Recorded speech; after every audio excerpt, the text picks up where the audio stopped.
بسم اللہ الرحمن الرحیم۔ اللهم صل على سيدنا ومولانا محمد افضل صلواتك بعدد معلوماتك وبارك وسلم وصل علیہ۔ بسم اللہ الرحمن الرحیم۔ عزیز طلباء کرام، امید ہے کہ آپ سب خیر و عافیت کے ساتھ ہوں گے۔ اللہ کے فضل سے جامع السنن الترمذی کے ابواب الاطعمہ عن رسول اللہ صلی اللہ علیہ وسلم کے ایک اور سبق کے ساتھ آپ کی خدمت میں حاضر ہونے کا موقع ملا۔ آج ہمارا سبق نمبر 26 ہے، تو بڑھتے ہیں اپنے سبق کی طرف۔ باب ما جاء فی الاکل مع المملوک۔ یہ باب ہے اس بیان میں کہ خادم اور غلام کو اپنے ساتھ کھانا کھلانے کا۔ وبه قال حدثنا نصر بن علي قال حدثنا سفيان عن اسماعيل بن ابي خالد عن ابيه عن ابي هريرة رضي الله تعالى عنهم۔ ہمیں روایت کی نصر بن علی نے، انہوں نے روایت کی سفیان سے، سفیان نے روایت کی اسماعیل ابن ابو خالد سے، انہوں نے اپنے والد سے، اور انہوں نے حضرت ابو ہریرہ رضی اللہ تعالی عنہم سے، یخبرہم ذالک عن النبی صلی اللہ علیہ وسلم، کہ ابو ہریرہ رضی اللہ تعالی عنہ نے حضور نبی کریم صلی اللہ علیہ وسلم کی جانب سے ان کو یہ خبر دی، روایت بیان کی کہ آپ صلی اللہ علیہ وسلم نے ارشاد فرمایا: اذا کفا احدکم خادمہ طعامہ حرہ ودخانہ فلیأخذ بیدہ فلیقعد معه فإن أبى فلیأخذ لقمة فلیطعمہ ایاہا۔ کہ جب تمہارا خادم تمہارے لیے کھانا تیار کرے، اس کی گرمی اور دھوئے سے تمہیں بچا کر خود برداشت کرتا ہے، تو اس کو ہاتھ سے پکڑ کر اپنے ساتھ بٹھا دو۔ اگر وہ انکار کر دے تو لقمہ لے کر اسے خود اپنے ہاتھ سے کھلاؤ۔ ھذا حدیث حسن صحیح، یہ حدیث حسن صحیح ہے۔ وہ ابو خالد والد اسماعیل اسمہ سعد، ابو خالد جو کہ اسماعیل کے والد ہے، ان کا نام سعد ہے۔ مملوک غلام کو کہا جاتا ہے، اس سے مراد غلام بھی ہے، خادم بھی ہے، نوکر بھی ہے۔ تو اس زمانے میں چونکہ غلام اور خادم یہ ایک ہی ہوتا تھا، خادم وہ الگ بھی ہو سکتا ہے، غلام زر خرید ہوتا تھا۔ آج کل کے زمانے میں چونکہ غلاموں کی کوئی صورت نہیں ہے، تو اس لیے نوکر خادم یہ ہو سکتے ہیں مراد۔ ان لوگوں کو اپنے ساتھ کھانے میں شریک کرنا، یہ اسلام کی تعلیمات میں سے ہے کہ ان کو اپنے ساتھ کھانے میں شریک کرنا چاہیے، کیونکہ اسلام اس تفاوت کو پسند نہیں کرتا کہ یہ خان ہے، یہ نواب ہے، یہ چودھری ہے، یہ وڈیرا ہے، اور یہ غریب ہے، یہ فقیر ہے، یہ دہقان ہے، یہ کسان ہے۔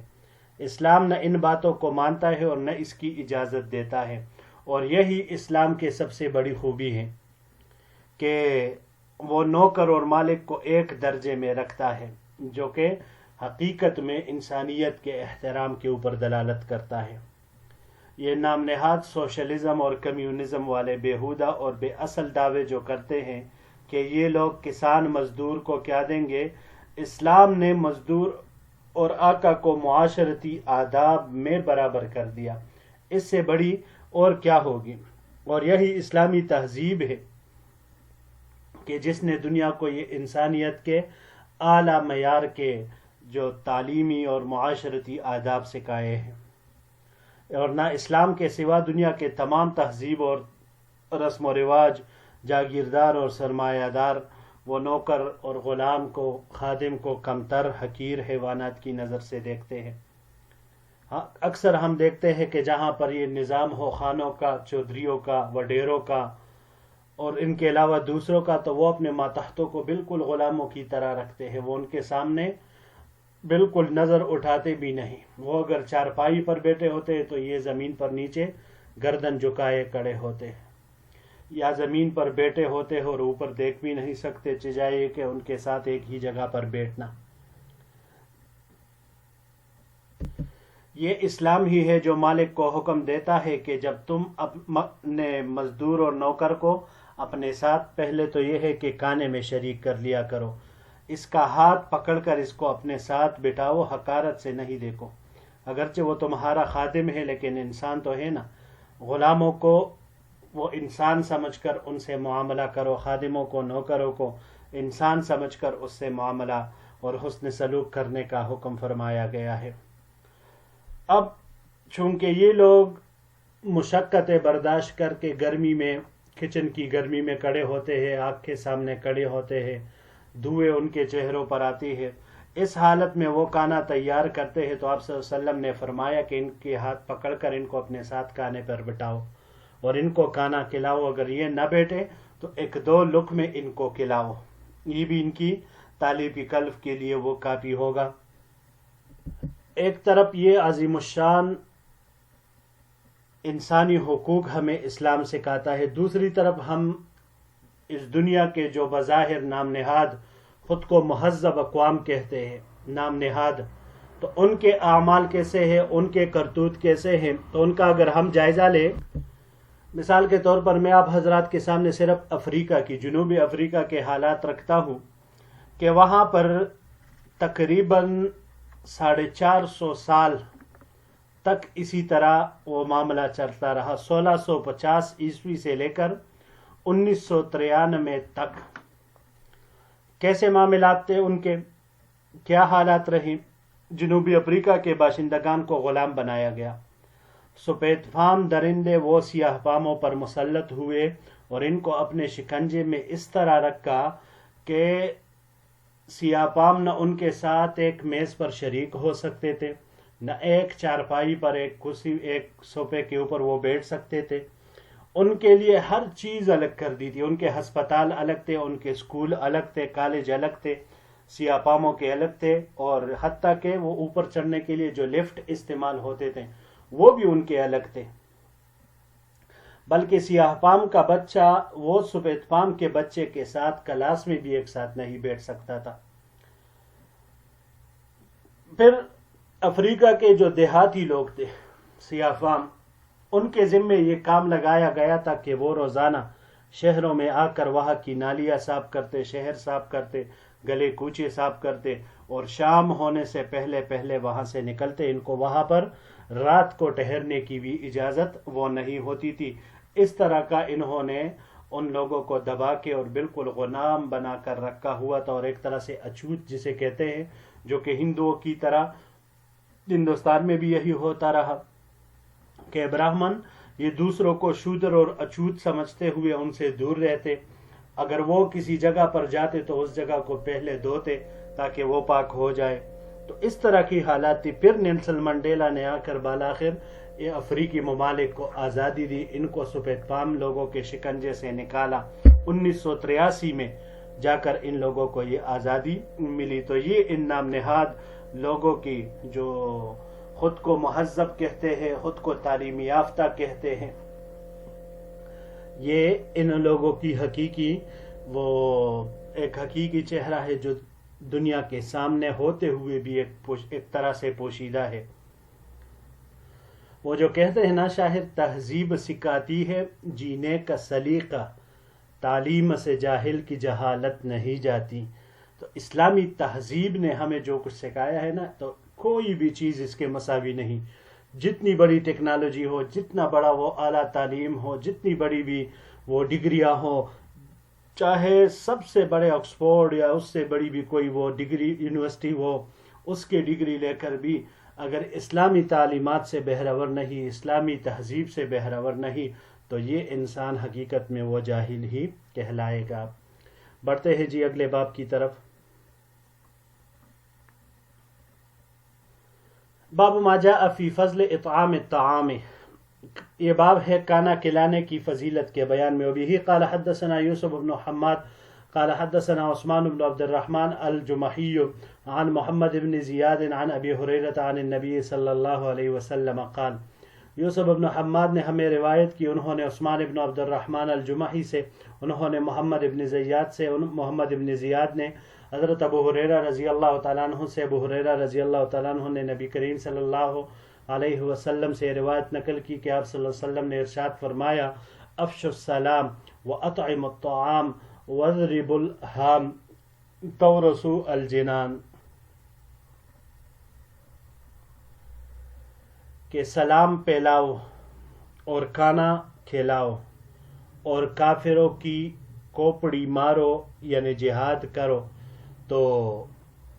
جنت کے وارث بن جاؤ گے۔ وفی الباب عن عبداللہ ابن عمر وابن عمر وانس وعبداللہ ابن سلام وعبد الرحمن ابن عائش وشریح ابن ہانی عن ابیہ ھذا حدیث حسن غریب من حدیث ابی ہریرہ۔ اس باب میں عبداللہ ابن عمر، ابن عمر، انس، عبداللہ ابن سلام، عبد الرحمن ابن عائش، شریح ابن ہانی اپنے والد سے، ان حضرات رضی اللہ عنہم اجمعین کے روایات مروی ہے۔ یہ حدیث حسن صحیح ہے اور غریب ہے حدیث ابو ہریرہ سے۔ وبه قال حدثنا حناد قال حدثنا ابو الاحوص عن عطاء بن صائب عن ابيه عن عبد الله بن عمرو قال، حناد نے ہمیں روایت کی، انہوں نے ابو الاحوص سے، ابو الاحوص نے عطاء ابن صائب سے، انہوں نے اپنے والد سے، انہوں نے عبداللہ ابن عمر رضی اللہ تعالیٰ عنہما سے، قال وہ فرماتے ہیں قال رسول اللہ صلی اللہ علیہ وسلم کہ آپ صلی اللہ علیہ وسلم نے ارشاد فرمایا اعبد الرحمن، رحمان ذات کی عبادت کرو، واطعموا الطعام اور کھانا کھلاؤ، وافشوا السلام اور سلام کو پھیلاؤ، تدخل الجنت بسلام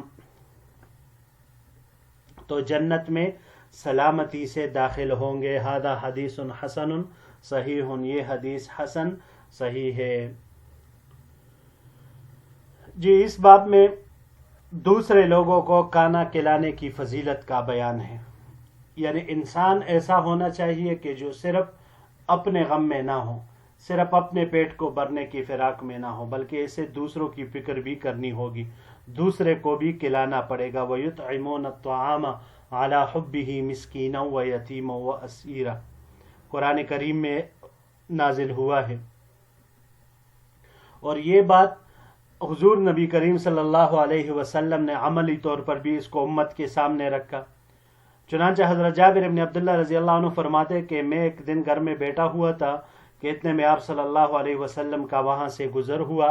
گزرتے وقت مجھے اشارہ فرمایا اور اپنے ساتھ ازواج مطہرات میں سے کسی کے گھر لے گئے۔ وہاں روٹی کی 3 ٹکیا اور سرکہ مل گیا، تو آپ صلی اللہ علیہ وسلم نے ایک ٹکی میرے سامنے رکھی اور ایک اپنے سامنے، اور ایک کو آدھا آدھا کر کے اپنے سامنے اور نصف، یعنی نصف اپنے سامنے اور نصف میرے سامنے رکھی، اس کو برابری تقسیم کیا۔ تو کھانا کھلانے کے لیے آپ صلی اللہ علیہ وسلم نے ایک بڑا پیالہ رکھا ہوا تھا جس کو 3-4 آدمی اٹھا کر لاتے تھے، اور خصوصاً عید کے دن اس میں سرید بنا کر لوگوں کو کھلایا جاتا تھا۔ حضرت علی رضی اللہ تعالیٰ عنہ فرماتے ہیں کہ مجھے لوگوں کو کھانا کھلانا غلام آزاد کرنے سے زیادہ پسند ہے۔ اس سنت پر عمل کرنے میں صحابہ کرام کے واقعات، اس کو اگر ہم پڑھنا شروع کریں تو بہت ہی زیادہ وقت درکار ہوگا، اور آج کی دنیا کا اگر ہم جائزہ لیں تو وہ اسی وجہ سے وہ ہم پر ایک طرح سے زحمت بن چکی ہے کہ ہر کوئی اس فراق میں ہے کہ اپنے پیٹ کو بھرے، اس کا بھلا ہو دوسرے کا بیڑا ہی غرق ہو جائے، یا دوسرے کا جو بھی حالت ہو۔ بہرحال حدیث مبارک میں سلام کے پھیلانے کا حکم آیا کہ سلام پھیلانا، مجلس میں آتے ہی سلام کرنا چاہیے۔ یہ اسلام کا سب سے بنیادی اور پہلا سبق ہے کہ اس سے معاشرے میں محبت اور الفت پیدا ہوتی ہے، اور یہ ایک طرح سے معاہدہ بھی ہوتا ہے کہ جو مجلس والوں سے کیا جاتا ہے کہ بھائی ہم تم سے یہ معاہدہ کرتے ہیں کہ تم ہمارے جملہ شرور اور نقصانات سے محفوظ رہو گے، اور یہاں جو چند لمحے کے لیے ہمارا آپ لوگوں کے ساتھ بیٹھنا ہے وہ کسی ضرر کے لیے نہیں بلکہ خیر خواہی کے لیے ہے، اور جب مجلس سے جائے تو بھی سلام کرتے ہوئے جائے کہ بھائی المجالس بالامانہ کے تحت اس مجلس میں جو بھی ذکر ہوا وہ ادھر ہی رہے گا۔